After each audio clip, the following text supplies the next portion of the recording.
Vägivald on teise inimese pihta suunatud tegu, mis põhjustab valu või hirmu või ebamugavustunnet või ebaõiglustunnet, mis sunnib inimest tegema midagi sellist, mida ta teha ei taha või takistab tal tegemas seda, mida ta tegelikult sooviks. Vägivalla iseloomuks on olla hierarhiline.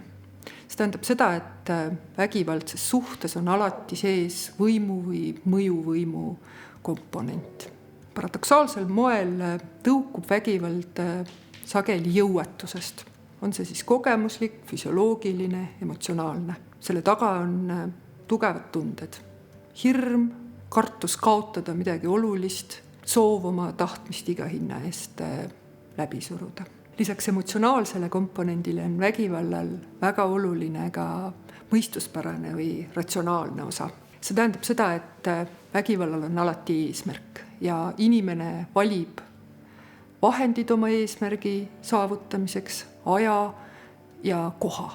See tähendab seda, et vägivald on väga-väga harva juhuslik, kui seda täpsemalt vaadata. Üks asi, mis vägivalda veel iseloomustab, on see, et väga sageli on selle taga isiklik kogemus.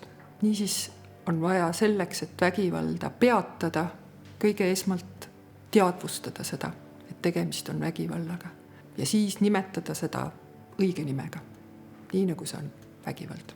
Sellest, mis vägivald on, mis seda põhjustab ja kuidas sellega toime tulla, saab lugeda täpsemalt raamatust, mis eesti keeles on hiljaaegu ilmunud. See on Perry Stali raamat Vägivalla tähendus.